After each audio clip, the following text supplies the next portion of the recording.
ಕೋಗಿಲ ಲೇಔಟಲ್ಲಿ ಈ ಕಾಂಗ್ರೆಸ್ ಗೌರ್ಮೆಂಟ್ ಒಂದು ನೋಟಿಸ್ ಕೊಡದಲ್ಲೇ ಅಮಾಯಕ ಸಾವಿರಾರು ಮುಸ್ಲಿಮ್ಸ್ಗಳ ಮನೆಗಳನ್ನ ಒಡೆದಾಕಿದ್ರಲ್ಲ, ಅವಾಗ ನಲ್ಪಾಡಿ ಎಲ್ಲಿ ಹೋಗಿದ್ರು? ಇವನಿಗೆ ಅಷ್ಟು ಮುಸ್ಲಿಮ್ಸ್ ಮೇಲೆ ಪ್ರೀತಿ ಇದ್ದಿದ್ರೆ ಈ ಸಲೀಂ ಅಹಮದ್ ಅವರು, ನಲ್ಪಾಡ್ ಅವರು, ಆರಿಸ್ ಅವರು, ಜಮೀರ್ ಅಹಮದ್, ನಜೀರ್ ಅಹಮದ್, ತನ್ವೀರ್ ಸೇಠ್ ಅವರು, ಒಂದು 10 ಕಾಂಗ್ರೆಸ್ MLA ಅವರು ಇದಾರಲ್ಲ, ಅವ್ರು ಹೋಗಿ ಮುಸ್ಲಿಮ್ಸ್ ಅವ್ರಿಗೆ ಹೆಲ್ಪ್ ಮಾಡ್ತಿದ್ರಲ್ಲ. ಮುಸ್ಲಿಮ್ಸ್ ಅವ್ರ ಹೆಸರು ಹೇಳ್ಕೊಂಡು ಇವ್ರು ರಾಜಕೀಯ ಮಾಡಿ ಕೋಟ್ಯಾಂತರ ದುಡ್ಡು ಮಾಡ್ಕೊಂಡು ಇವ್ರು ರಾಜಕೀಯ ಮಾಡ್ತಾರೆ. ಮುಸ್ಲಿಮ್ಸ್ ಹೆಸರು ಹೇಳ್ಕೊಂಡು ಎಲ್ಲಿ ಹೋಗಿ ಮುಸ್ಲಿಂ ಸಮುದಾಯದಲ್ಲಿ ಯಾರು 5 ವಕ್ತ ನಮಾಜ್ ಮಾಡ್ಕೊಂಡು ಗಡ್ಡ ಬಿಟ್ಟು ಒಂದು ಟೋಪಿ ಹಾಕೊಳ್ತಾರೆ, ಅವರೇ ಒಳ್ಳೆ ಸಮುದಾಯದ ಒಳ್ಳೆ ಮನುಷ್ಯರು, ಒಳ್ಳೆ ಸಮುದಾಯದ ಮುಖಂಡರುಗಳು, ಅವರ ಮೌಲಾನಗಳು. ಅವರಿಗೆ ನಾವು ಹೇಳ್ತೀವಿ ಅವ್ರು ಒಳ್ಳೆ ಮುಸ್ಲಿಮ್ಸ್ ಅವರು ಅಂತ. ಇವರು ನಲ್ಪಾಡೋರು ಯಾವ ಮುಸ್ಲಿಮ್ಸು?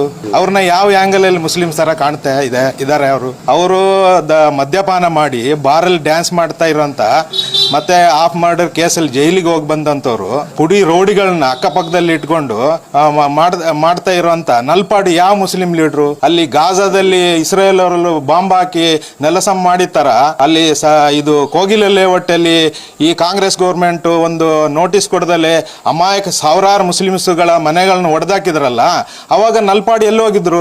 ಇವನಿಗೆ ಅಷ್ಟು ಮುಸ್ಲಿಮ್ಸ್ ಮೇಲೆ ಪ್ರೀತಿ ಇದ್ದಿದ್ರೆ ಈ ಸಲೀಂ ಅಹಮದ್ ಅವರು, ನಲ್ಪಾಡ್ ಅವರು, ಆರಿಸ್ ಅವರು, ಜಮೀರ್ ಅಹಮದ್, ನಜೀರ್ ಅಹಮದ್, ತನ್ವೀರ್ ಸೇಠ್ ಅವರು, ಒಂದು 10 ಕಾಂಗ್ರೆಸ್ MLA ಅವರು ಇದಾರಲ್ಲ, ಅವ್ರು ಹೋಗಿ ಮುಸ್ಲಿಮ್ಸ್ ಅವ್ರಿಗೆ ಹೆಲ್ಪ್ ಮಾಡ್ತಿದ್ರಲ್ಲ. ಮುಸ್ಲಿಮ್ಸ್ ಅವ್ರ ಹೆಸರು ಹೇಳ್ಕೊಂಡು ಇವ್ರು ರಾಜಕೀಯ ಮಾಡಿ ಕೋಟ್ಯಾಂತರ ದುಡ್ಡು ಮಾಡ್ಕೊಂಡು ಇವ್ರು ರಾಜಕೀಯ ಮಾಡ್ತಾರೆ. ಮುಸ್ಲಿಮ್ಸ್ ಹೆಸರು ಹೇಳ್ಕೊಂಡು ಎಲ್ಲಿ ಹೋಗಿದ್ರು?